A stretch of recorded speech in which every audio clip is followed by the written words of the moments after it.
And the other thing is I am currently broadcasting through OBS.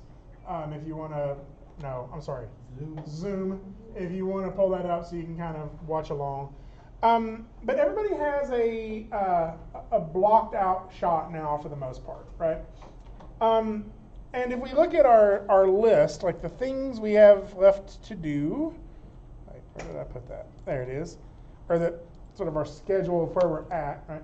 You'll see that the next thing that is due, what? What was that noise? No, What noise, Ben? I just heard a ding. I didn't hear anything. You didn't hear anything? I bet that was somebody coming into the Zoom meeting. Now we have 2 participants. Oh, we're participating. So you'll notice that the next thing due, the thing due on Thursday, is blocking plus. Now I'm gonna play a little light with that as the you may not be completely done with blocking plus. Really, I just like to see another progress talk. Like you got some good feedback from your peers today. How do you implement that? And then really the question for us right now is, what is blocking plus? So before we jump into that, we'll probably talk next class period if we're going to have splining due on Tuesday, or if we're going to switch these two and have splining due like on the following Thursday, the 6th. Yes? If you're doing 2D, what do you want to do instead of splining? Really, I think that's just your in-betweening. Like your splining is figuring out the transitions between your blocking and your breakdowns.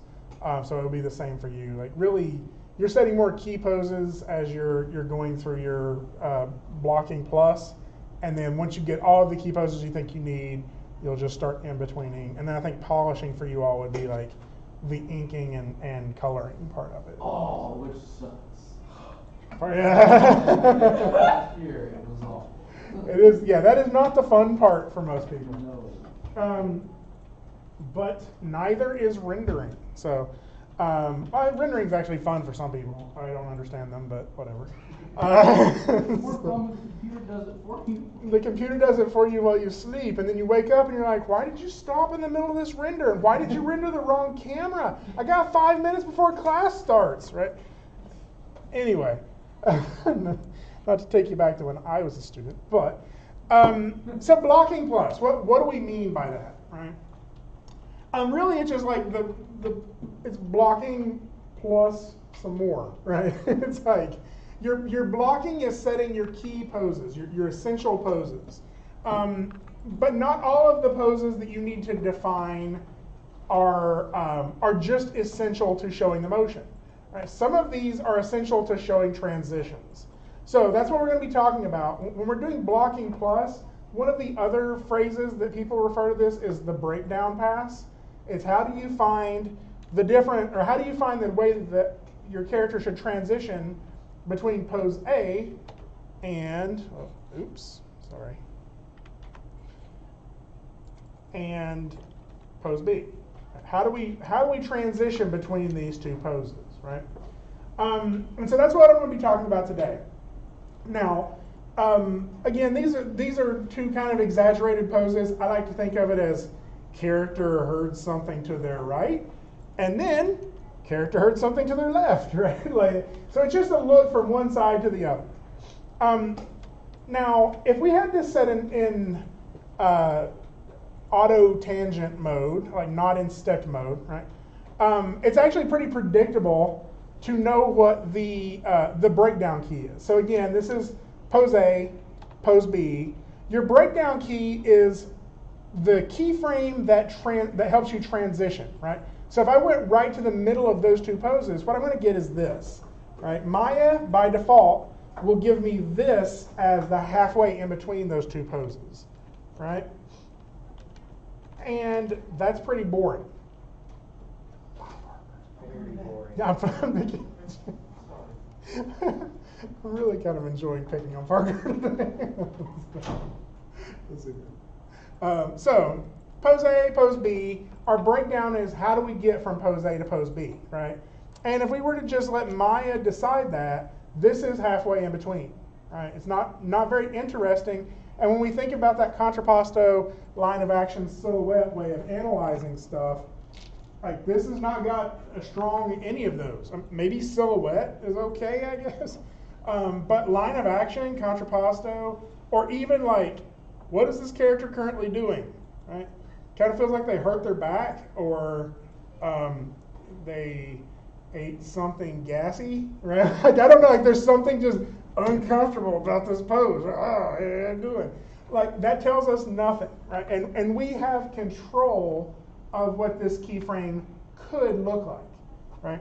So when we let Maya do it, it's going to give us something boring and something that doesn't add to the animation. It doesn't plus the animation.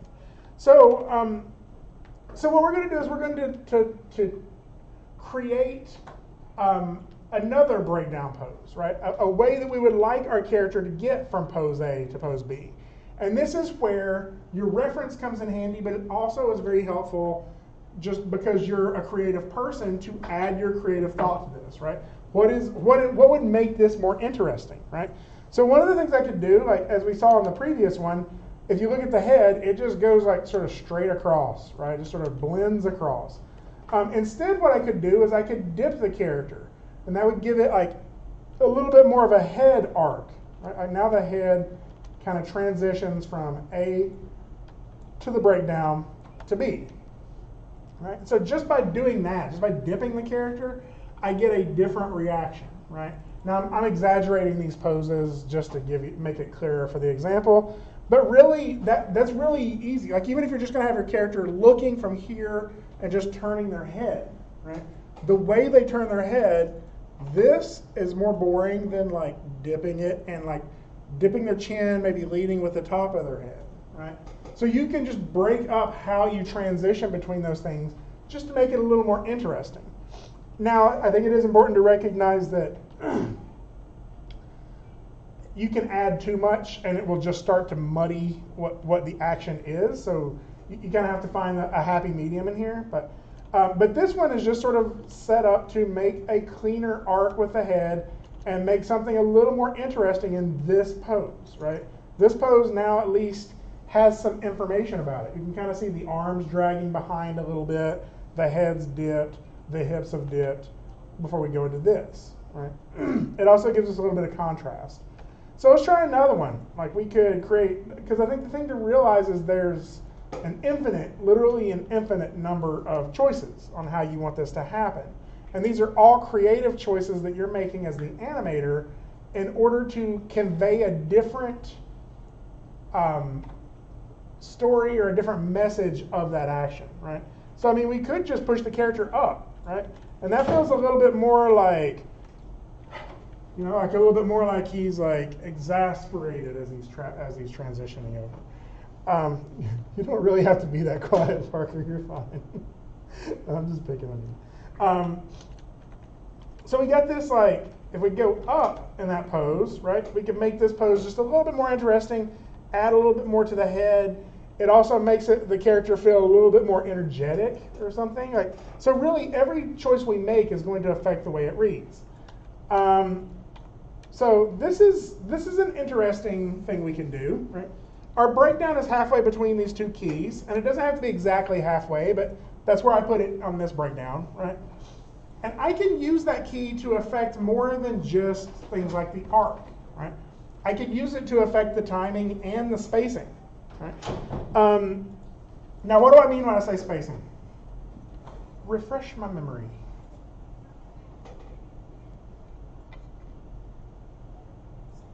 Is it the space between one pose and another? Kinda. Is the spacing in your timing? Yeah, well, timing and spacing are connected, but so spacing is the distance that an object travels from frame to frame, right? So if an object is moving really quickly, what is the spacing on that? Large. Large, right? Because it travels a large distance in a single frame, right? So from frame 1 to frame 2, you have big spacing, right? Let me pull this up and do a quick spacing crash course real quick. I think it's in animation fundamentals and class files. So if you'll remember, we could also call this ease in and ease out, I think is another way, or slow in, slow out, which is the sixth principle. So your spacing is how the distance that these objects travel, right, on frame to frame. And the way our curve has it sort of changed, you'll see that the spacing as it sort of shoots out here is big, and then the spacing as we go in here is small. Let me give you get some better examples here because I know I have some, right? Again, with our bouncing ball, if we were to look at every frame, that's a larger spacing because it's traveling faster, right? And it's the largest spacing right before it hits the ground. Smaller spacing as it gets up here close to the top because it's decelerating, right? And I think the other way to look at this, again, we talk about I call it the polygon races, right? That when we have this action happening, right, this is the same number of keyframes, 10 keyframes. The only difference here is the spacing, right? Evenly spaced on the top, small spacing at the beginning and bigger spacing at the end, larger spacing at the beginning, small spacing at the end, right? Gives us sort of drastically different results in the way this motion plays out. Right? Y'all remember that? Animation fundamentals? Okay. So that's a big element of this.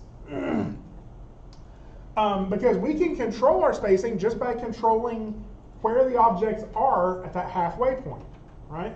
And if we go back here to our first example, right, when Maya was making the decisions, right, the spacing halfway was about halfway. And so that's going to end up giving us kind of this even spacing. I guess it's going to transition kind of gradually and evenly, right? And so there's no real reason to have to do it that way. We could make our keyframe, our breakdown, sorry, wrong one. We could make our breakdown just something a little closer to pose A, like this, right? And then it has a big pop here, right? More distance from pose B. So what that's going to feel like is easing out of pose A and going fast into pose B. Does that make sense? Okay. So we could do it the other way too, I think. And we could, obviously we could favor the next pose. And we'll talk about that here in a little bit of how to use some of these tools to do that. So in our breakdowns, it's not just the way it's transitioning, it's not just the arc.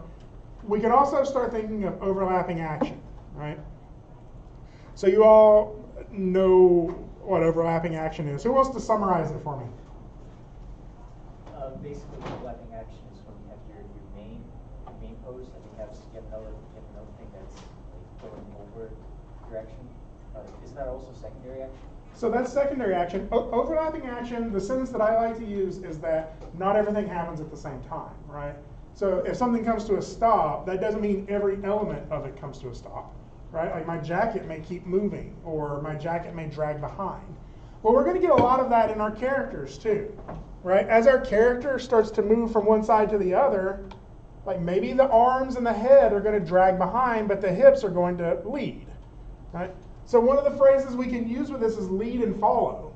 So like if we were to animate this remote, right, and I move the bottom of it first and drag the top of it behind, and then have the bottom of it reach that destination and the top of it sort of finish through and then come back, then we're going to get this like sort of springy look to it, right? So that's follow through, overlapping action. Those all kind of coincide, and I have another lecture about that later. So yes. So it's like for example, I guess when you have like the coyote sitting out of the scene, the legs would go first and the body would drag over. Mm-hmm. That would be an example of overlapping. Yep, that's another one. So there's a lot of terms that overlapping action kind of contains that we can dig in deeper, and I have a whole lecture that I'm going to dive in. I need to see where I'm going to put that. We should do overlapping when we are blocking or active function. So that's a good question. When do you put that in? Right? When do you add in your overlapping action? And the real answer to that is you can do some of it at every stage. Right? So right here, what I'm doing is overlapping action, right, or drag, which is sort of part of that overlapping action and follow through. I'm making it look like the arms are dragging behind, right? So even though everything kind of all gets to this pose at the same time, it still kind of feels like the arms are dragging behind it, and it's going to give it that feeling of overlapping action, like they didn't start moving at the same time as the body. Now, to answer your question, so you can put some of it in your blocking. You can put a lot of it in your blocking plus, and the way things transfer or transition from A to B. But a lot of times that stuff is things that after your animation's done, you kind of layer in toward the end, right? Like I always do it in 3D when I'm sort of polishing a shot or splining a shot. That's a good time to start loosening it up. Now, if you're doing it in 2D, you kind of have to put a lot of that into the poses, and then sometimes you have to go back and sort of like, maybe you erase the arm on one section and reanimate that arm following through. So that's one of the reasons that you can do some of this stuff on separate layers, if that helps. That's one of, actually my 2 cents, like that's probably the hardest part for me, that and the drawing part, of 2D animation if you're doing frame by frame, is that you also kind of have to plan some of that follow through and overlapping action in your in-betweens. Right? You have to say, this is where the rest of the body gets there, so that's my key pose, but in the following in-betweens, the arms are going to follow through and settle. Right? And so it's really kind of hard to do that, and sometimes that's like a second revision pose, like you rework some of the drawings to make that work better. But one of the things that will help is building some of that drag or lead and follow into the breakdown pose. Now, when I'm saying lead and follow, I do want to kind of remind you that like that can apply to lots of different parts of the body. So for example, if I'm raising my hand, like I'm going to answer a question, and I use this reference all the time, I could start with my shoulder going up, like my forearm goes up first, and drags my entire hand up, and that's going to give me this very unfolding looking hand raise. Or I could start with the end of my hand, and it can start to creep up first and pull my elbow and upper arm with it, right? And in those two examples, my shoulder is leading and my hand is following in that first one, and then my hand is leading and my shoulder is following in the second one. So later when we get into the splining part, we can offset some keyframes in order to get those differences in 3D. Now, if you're doing frame by frame, you kind of have to sort of plan for that. And that's one of the reasons I usually do that rough sketch version first, is because if you crank out a sketch in like 30 seconds, it's not as hard to go back and rework that, right? If you've spent like 45 minutes on a drawing and you're like, oh wait, I forgot to do lead and follow on the arm, then it's a little harder to go back and erase some of that stuff. So, some of the other things that we can do with breakdowns is we can just more closely sort of define part of the motion. So for example, I got 2 breakdowns in this one. In the first one, that arms are sort of dragging back, the head sort of dragging back, but that foot is going forward. Right? So he sort of reaches forward with the foot. The next one, I'm going to dip really low. I'm going to drag the arms a lot. And then on the last one, I'll be here.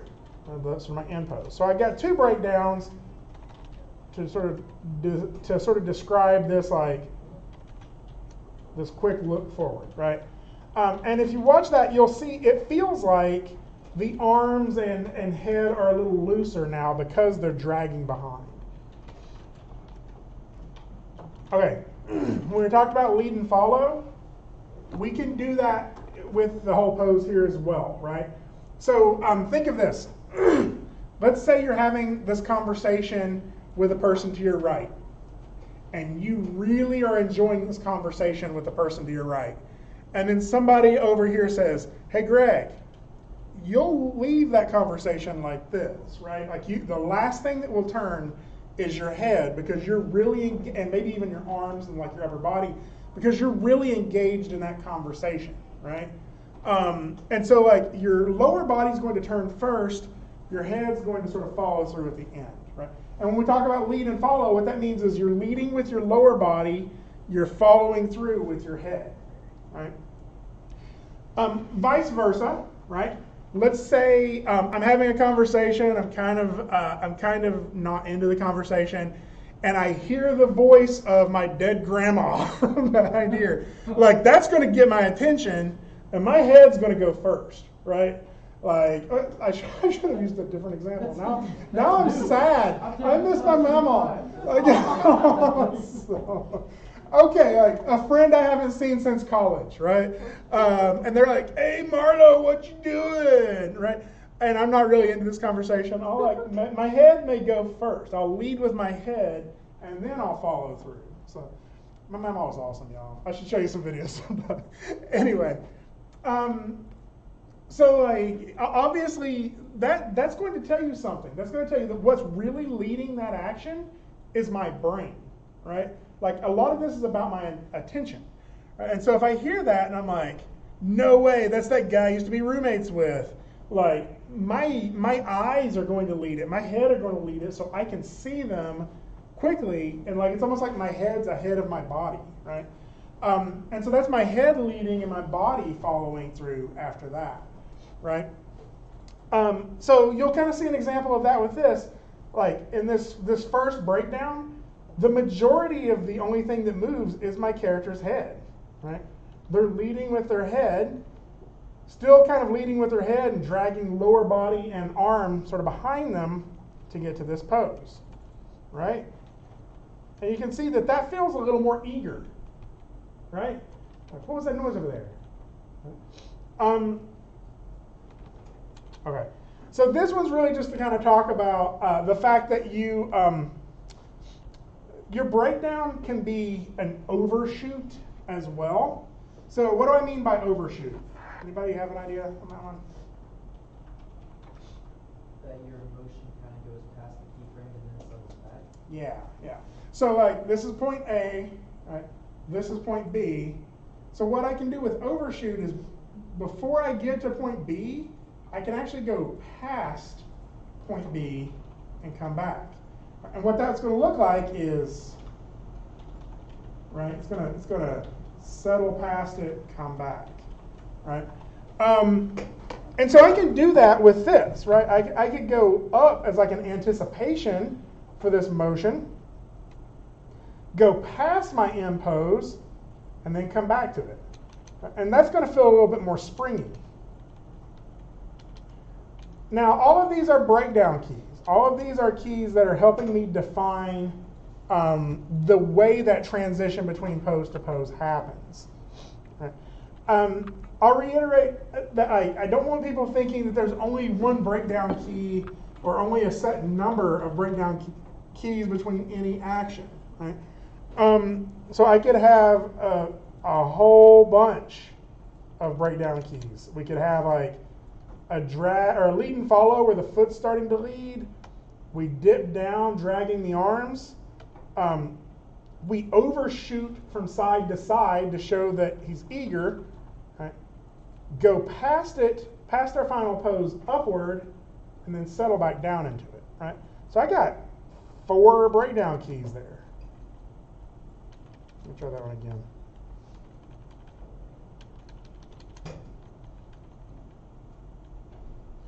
So,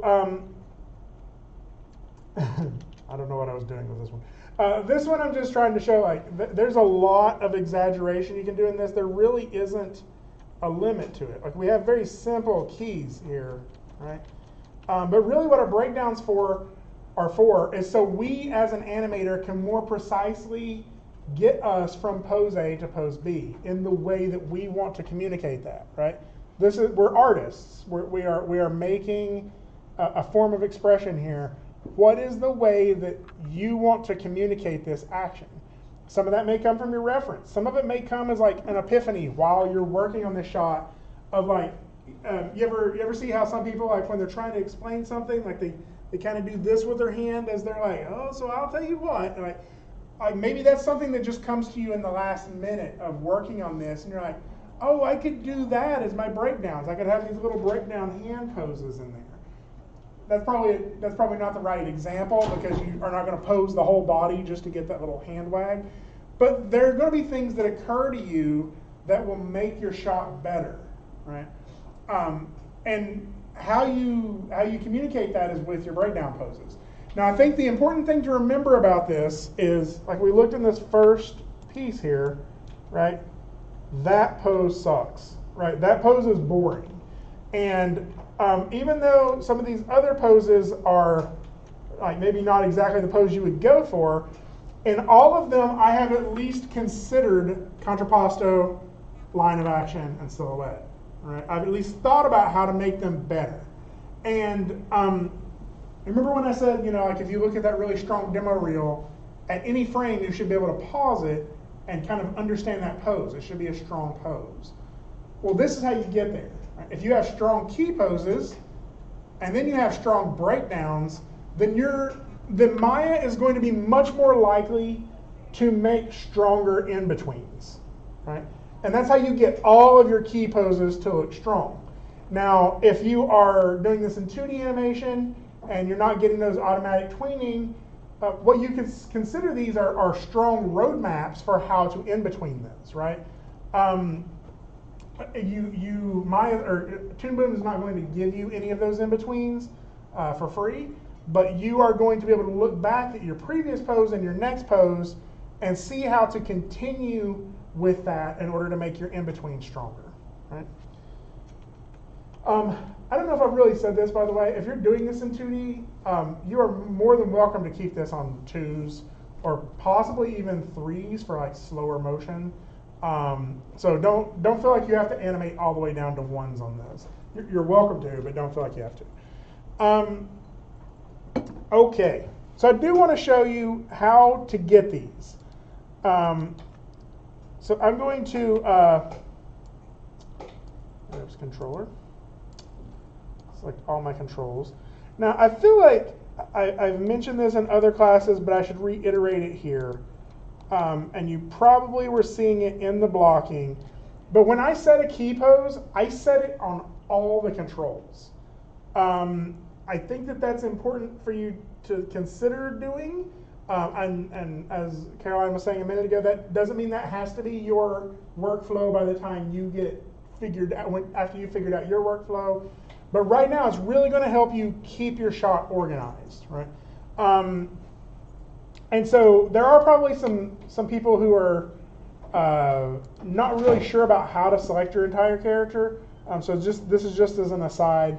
There's usually a way of doing it. One of the ways that I can do it, or that I sometimes do it, I put all of my my mesh pieces in a layer, and then that way the only thing I can select are my controls, right? But that doesn't mean I selected all the controls.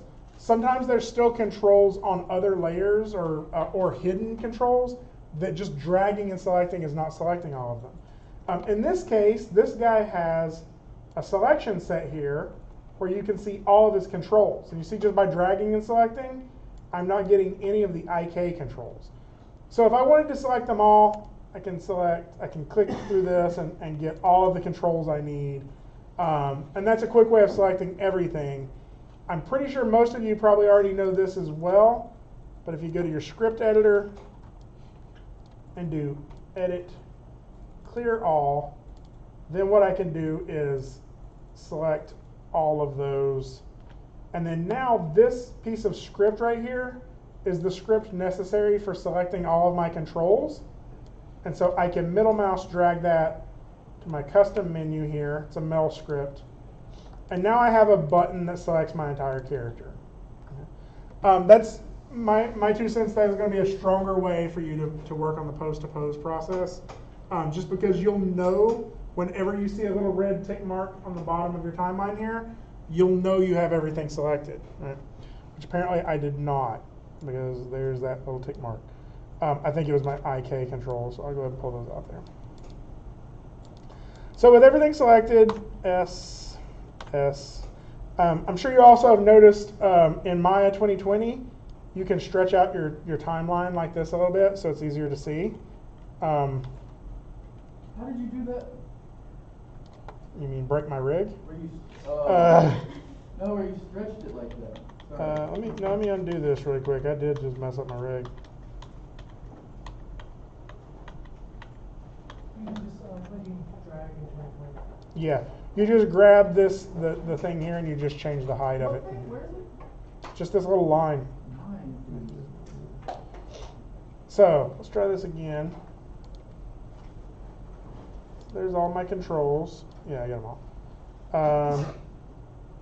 Can I still do this? I'll mess it up again. Okay. Oh, you know what this is? This is not actually messing up. I know it seems like it's messing up. This is actually a graphics card thing. So if you get this, you can go to Windows, Settings and Preferences, and I get this less if I go to the Animation tab, uncheck Parallel, or if I go to DG. Sometimes that will fix it.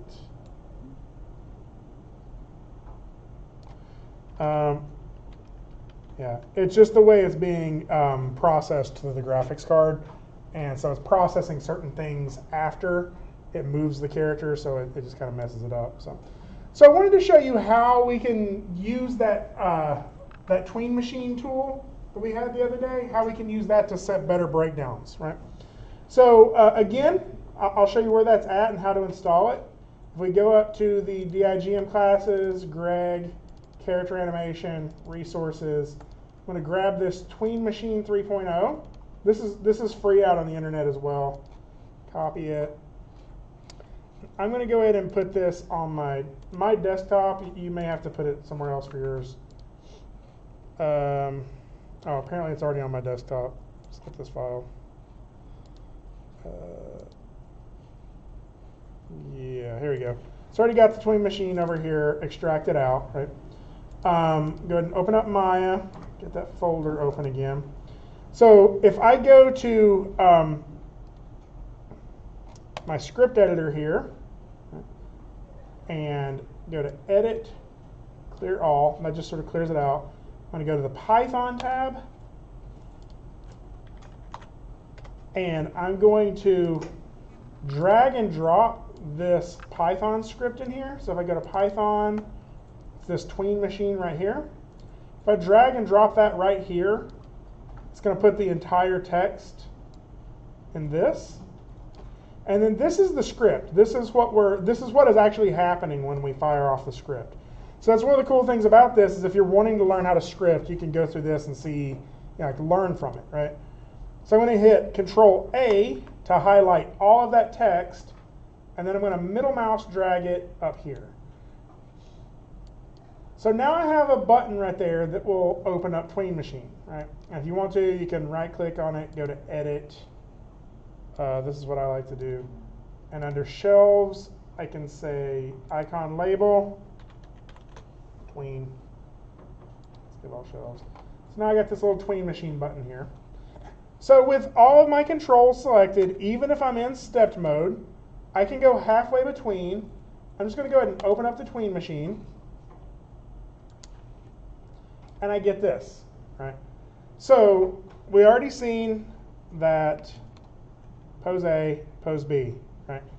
So if I want to ease out of this pose, if I want my character to slowly ease out of that first pose and go fast into that next pose, I can make my breakdown, like right here, and I can make it favor this previous pose. Maybe let's try like 65%, right? And so now my tween looks like that. And if I were to hit play on that, of course it, let's set it to stepped mode. Tangents.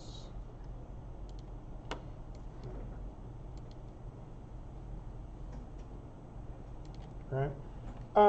That doesn't mean that's what it has to end up being. This is like a starting point, right? If I wanted to favor the next pose, I could drag it over to here and favor that next pose.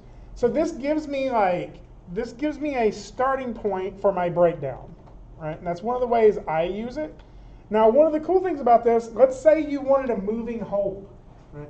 So let's say you wanted your character really to stay in that first pose for the most part, like without moving at all, right? Maybe they move just a little bit because you don't want them to seem dead, right? But you want them for the most part to stay in this first pose. Well, I can drag this back to like, let's say like 97%, right? And the difference between those first two poses isn't very much, right? And then let's say I wanted to move pretty quickly to this pose, right? And I want to lead with the head. Well, if I want to lead with the head, maybe I'll put my next in between like halfway through here, right? And I can start playing around with this. So I can start posing this a little bit different. I can leave the hips back here, or maybe even like favor the hips back here just a little bit, right? I can rotate. I could go in here and start changing the head to look this way a little bit more. Grab these controls. I want them to look, I'm going to just create my own pose here. So that the tween machine is really just a starting point. So I could do something a little bit more like this, right? And what I get now is this, I hold this pose for a little while and then kind of does this push forward. Now, what I can see on this, I don't have auto key turned on. I hate that. Let's try this again, because I was happy with that pose.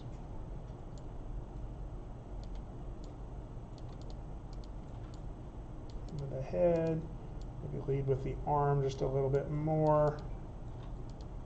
Drag this arm back. Right. So again, I'm still putting just as much like care and attention into these poses as I did with the break or the key poses. Right. So hopefully now,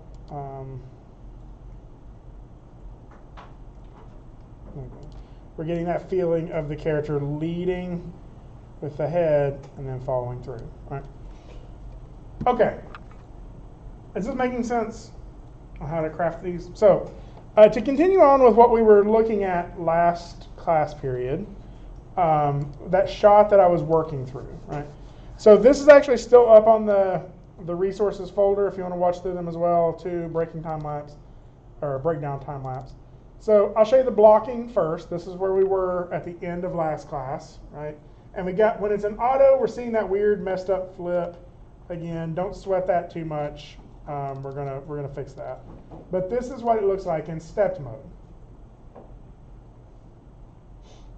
So I'm okay with that. So this is the time lapse of my breakdown process.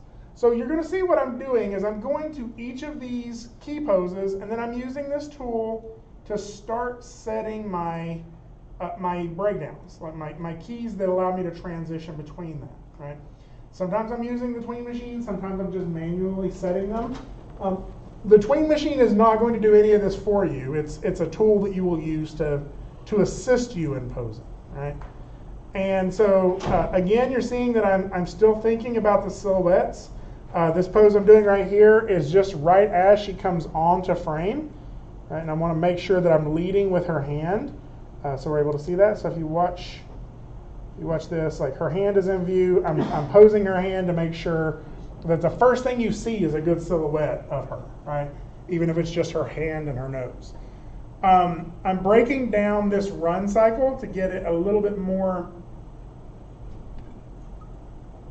believable, getting my contacts, my down, my passing, my up pose, right? I'm trying to get as many of those as I can, although I'm not spending, I'm more thinking about how she's getting throughout the scene as well. So really I'm probably doing all my contacts and all my passings, and then I'll go back and probably tweak in those downs and stuff like that. So.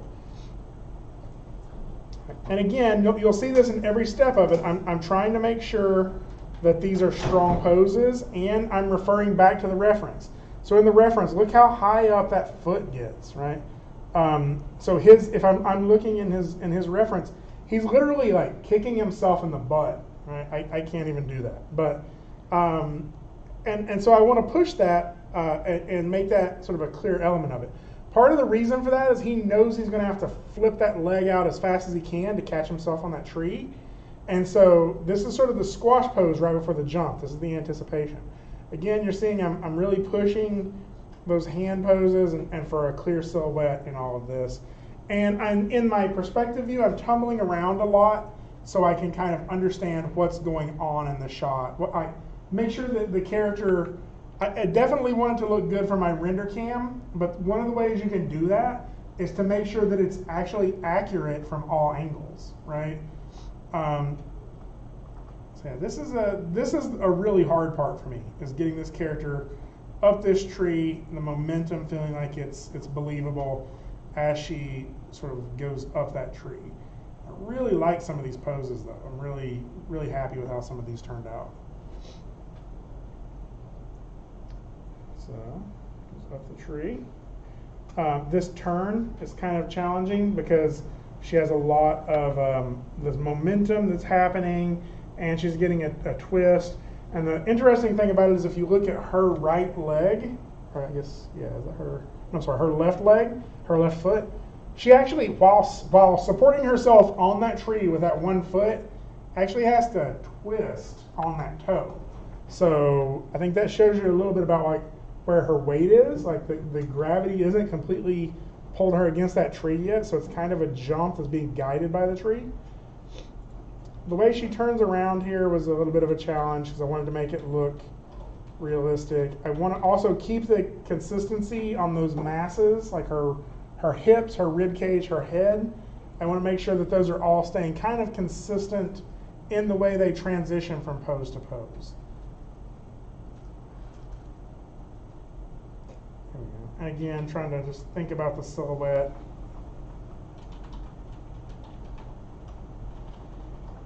This is actually, I think, me pushing a previous pose.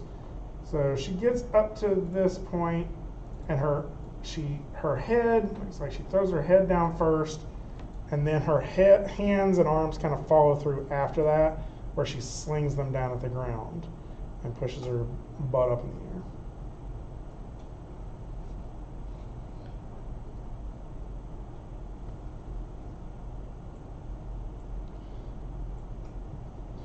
So again, you're seeing what I'm doing. I'm still trying to keep all of my key poses together, all of my key frames together, and I'm trying to. I'm just kind of stepping through them. I'm pretty sure I'm still in stepped mode in this as I'm doing this animation, and I'm just trying to sort of push through one frame at a time in order to get the transitions I need. Certain areas are going to have more breakdowns than others, just because I need more definition in the motion there. So there's not really like a set number. You kind of have to feel that out for what's appropriate for how your shot works. But again, if there's an action that I'm needing to define more clearly, that's where I put a breakdown. So right here I was feeling I needed to define this little anticipation she does right before pushing off. Like that was feeling really weird. Actually, the hardest part of this whole thing, believe it or not, is that turn and the push off from the tree right through here. Like it just didn't feel like it was flowing correctly or having the right energy to me. So I had to work on that quite a bit.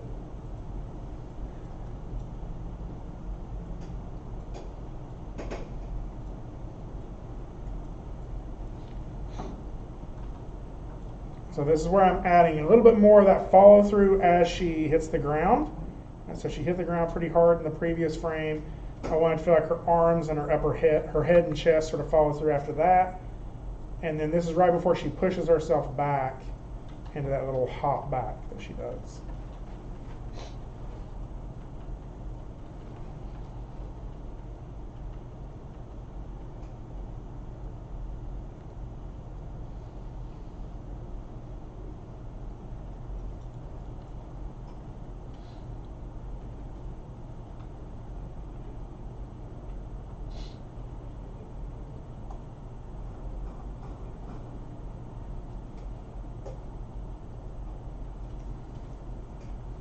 So some of her rigs have scale features, so I use that to stretch her neck a little bit there.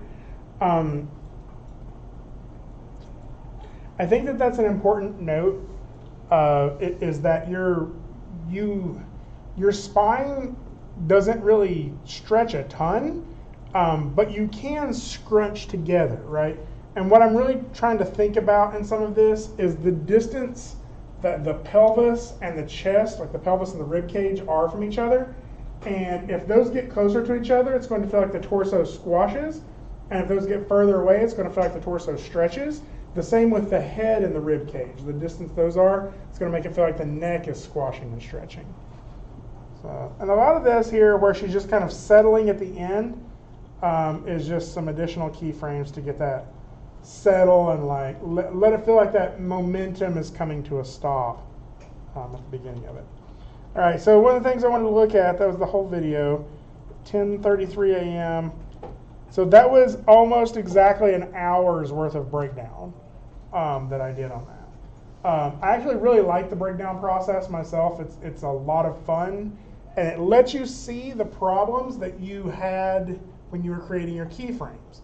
So you don't have to feel like your keyframes are written in stone at this point, right? If you're setting your breakdowns and you're like, oh, that does not flow well, before you finish setting that breakdown, maybe you need to change your key pose that it's leading into or leading away from.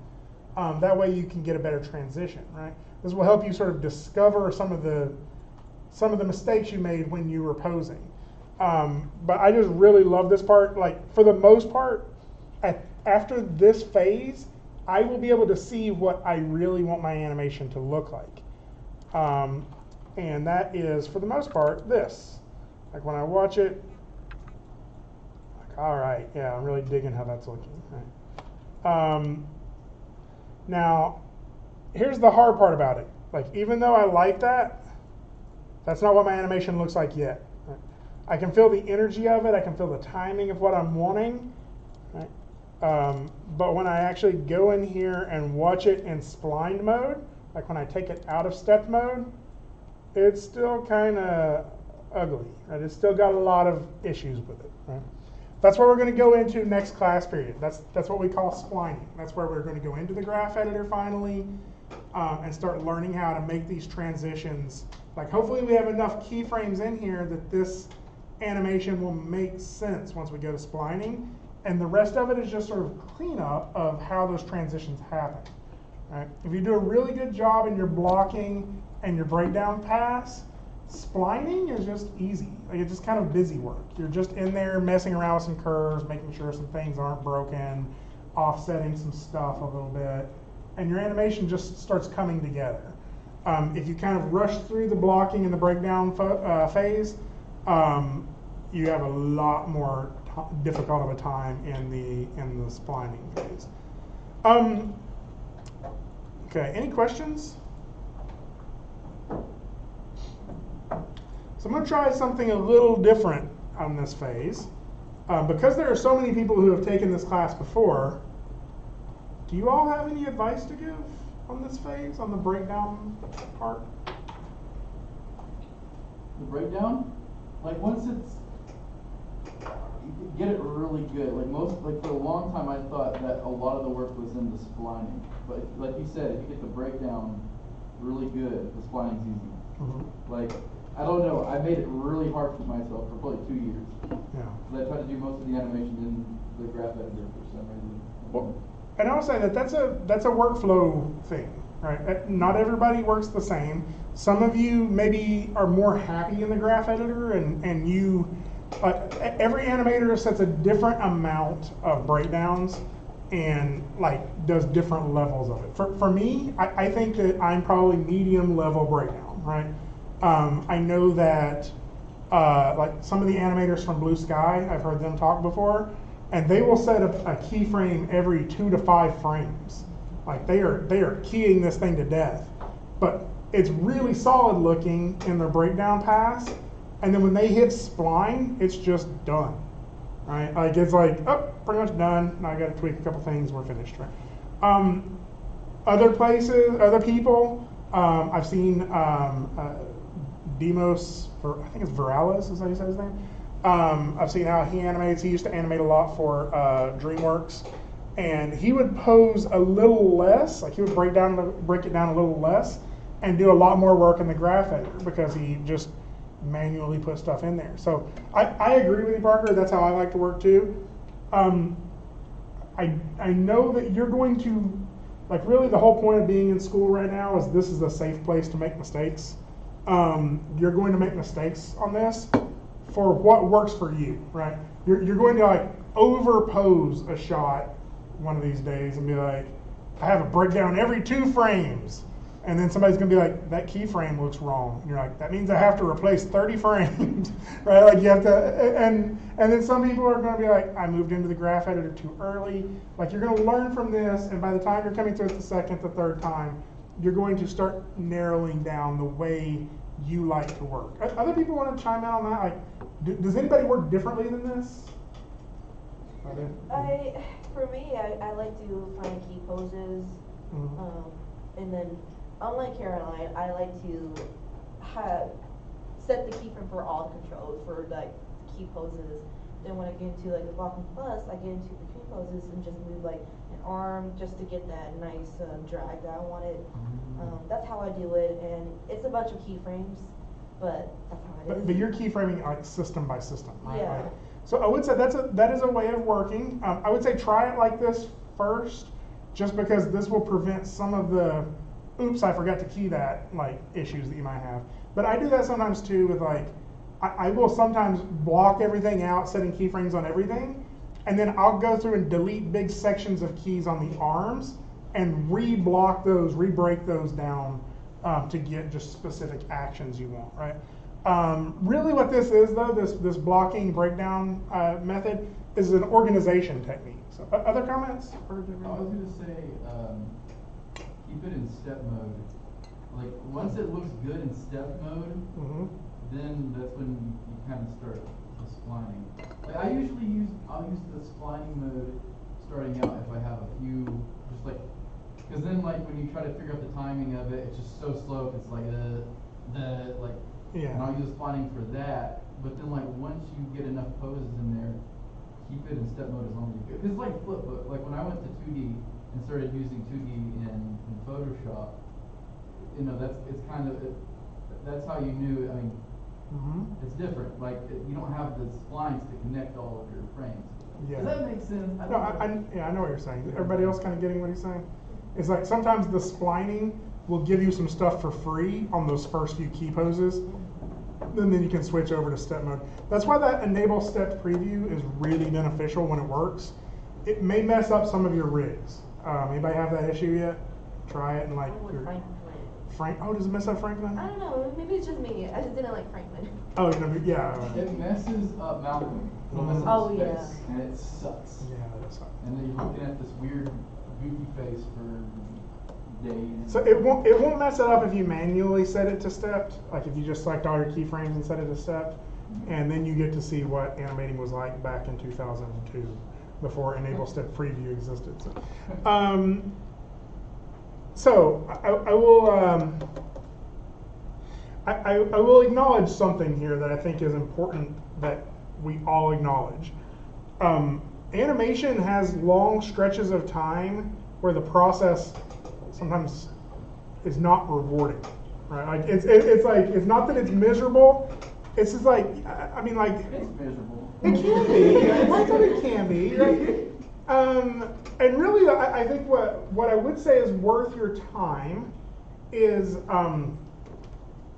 acknowledging that and realizing that that's not something wrong with you. That's not something like, oh, apparently I'm just not cut out for animation because I don't enjoy this part of the splining process, right? Really what may be happening, and this happens to me a lot, is that it's not giving you a positive feedback loop, right?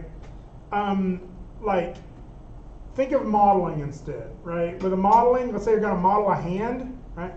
And you click that button to create a polygon box, and suddenly you went from nothing to a box.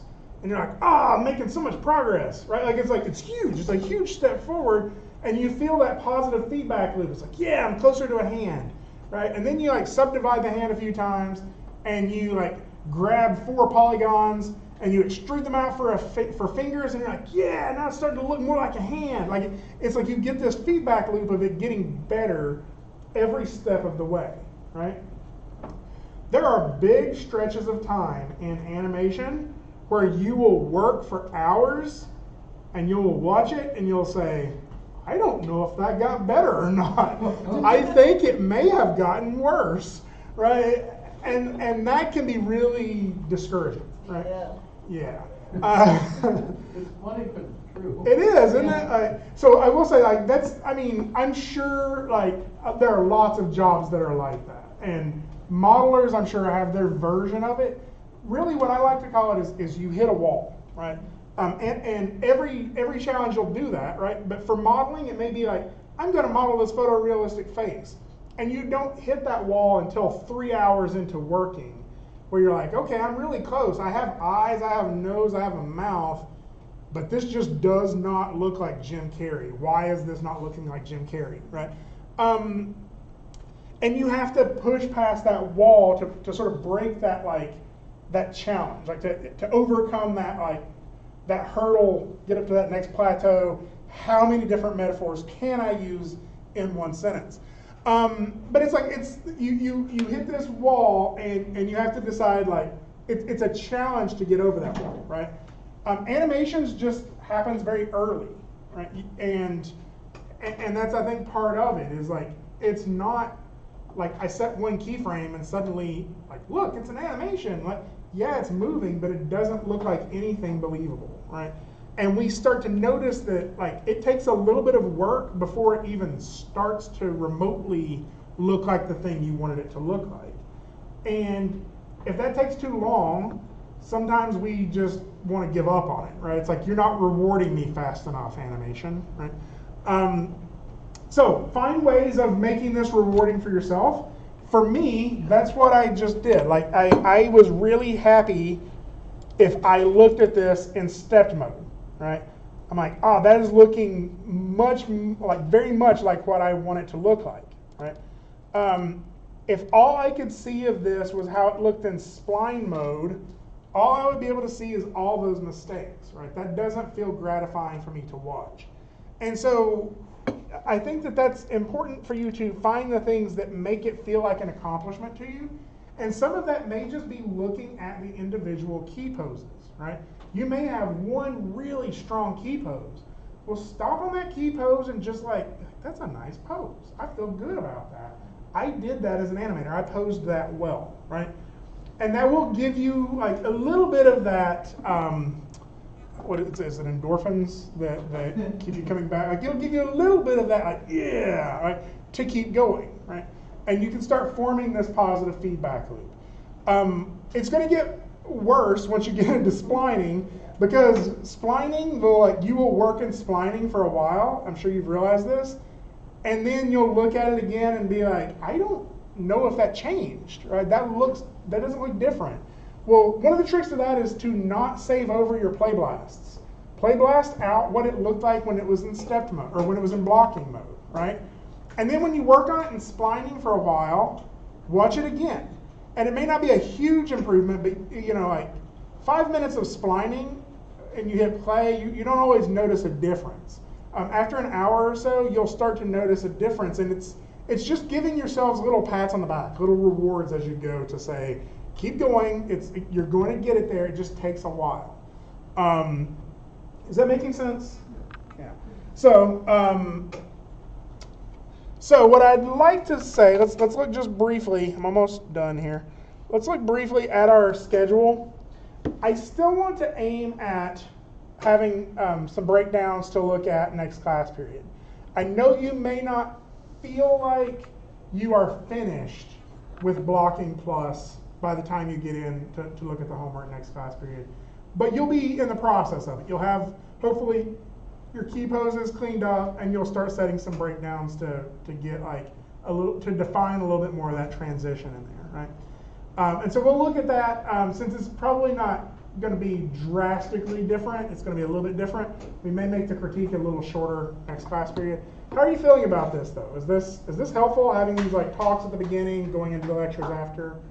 All right, cool. Yeah.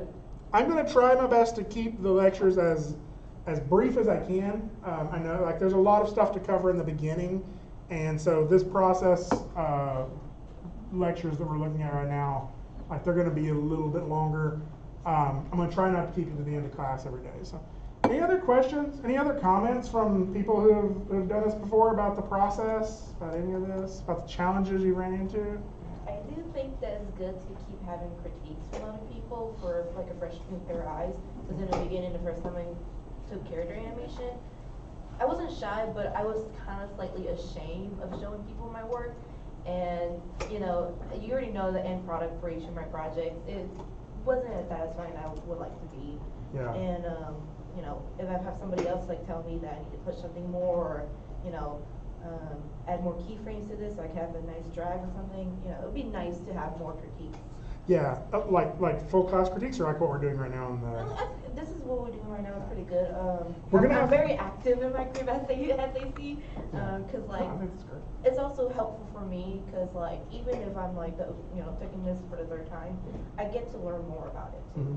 Well, and you all I absolutely share your work too. Like get critique from the rest of the class. They have eyes and opinions, I guarantee it. so definitely share it with all and like get feedback from them too.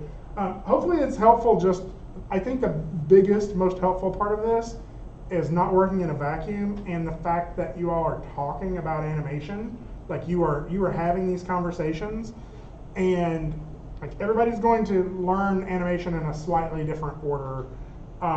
When you're having those conversations, somebody will say something like lead and follow, maybe even in a different critique. And you'll be like, wait, let's talk about that. Or you'll hear them explain it and be like, oh yeah, maybe I need to add some of that to mine. It's just continuing to keep your mind on the important stuff, right? So yeah. I was gonna say, same thing, like animation dailies. Like I like how every single class time we have a critique. Like So- on those 2 work days right there, like I think you should also. So my thoughts is on those days, I would like you to meet up with your group, but really when I say work days, it's that nothing gradable is due, but I'd like you to, in all honesty, I'd really like it if, and I probably will like encourage you all vocally to meet up with your critique groups every day, even if it's just for a shorter critique. I also like how the exercises aren't a thing Yeah, anymore because Yeah, like I now agree. we're just animating. Like that's all we're doing, and it's great. Well, I mean, in all honesty, like these are just replacing the exercise grades. There's just a lot of them. And, Compared to the previous 2 classes I took here, Yeah. like in our first year of character animation, I know you try to like integrate the mentor thing, but nobody ever talked to each other about the mentor thing. That's why I had to make it. Forcing us to do it is helpful. And it's Yeah. very helpful for this semester. Yeah, I think it's working out pretty good. I mean, I hope we can keep it up throughout the whole thing. I do think like my hope is that what you're doing is making connections with people. That even if there's not homework due, you're like, I really like the feedback that person gives me, and they're sitting right there. I'm gonna see what they think of this because I'm not sure about it, right? And like, really, that like ability to stand up and go ask somebody for feedback, that's so hard to develop, right? Yeah. Even after I was a professional, like I was in the studio for a long time, and I had to learn that the hard way several times. I would work all day on a shot, and I'm like, I'm not going to show it to anybody until it's done because I don't want them to think I don't know what I'm doing, right? And then I would show it to somebody, and they'd be like, well, that's great, but he's running in the wrong direction. And I'd be like, well, I've been working on this for 8 hours. I wish I'd have asked you that 6 hours ago, right? It's like having someone tell you that your baby's ugly or something. Yeah. It's not something the parent wants to hear. Right. There's a similar panel that when I went to the CTN, I think it was a demo reel one that we talked about. One of them was talking about how you should often get feedback and like get critiques out of it, like in a production, like what if they're making a film, the animated film, and you decided not to show the critique on critique day, Yeah. and then the next time you show them, they were like, oh, I wish you tell me this earlier because we decided to remove that scene out or something like that. Right, yeah, exactly. It's like so like the ugly baby comparison, I think the way you should come to this is assume that your baby is ugly. And you're like, hey friend, do you have any mask or makeup recommendations on how I can make my baby prettier? I mean, I think that's one way to see it. Well, I think you should, because like it's not finished. Of course, it's an ugly baby. It'll grow into that face and those eyebrows. I think that's the way you should look at it. Is when it's early, it shouldn't look finished. You are going to get you're going to get feedback from people on how to help it, right? Yeah. Any other questions, comments? At least with this baby, you can tweak it. Yeah. That's a real baby. Yeah, that's illegal actually. True. Like, baby plastic surgery, not recommended. Baby, I think I've known people though that had like weird looking babies, and they grew up to be very pretty humans, like pretty adults.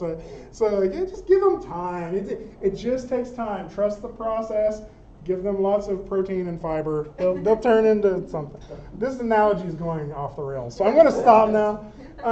Okay, any other questions, comments about anything? Because otherwise I'm going to hit stop on the video and upload it to YouTube. And I'll take you after you're done. Okay. Christmas thing. Sounds good. The rest of the class is yours. I think we have to like 2:05 or something. You're welcome to hang out, or you're welcome to go get lunch or do whatever it is you do when you're not here. Bye.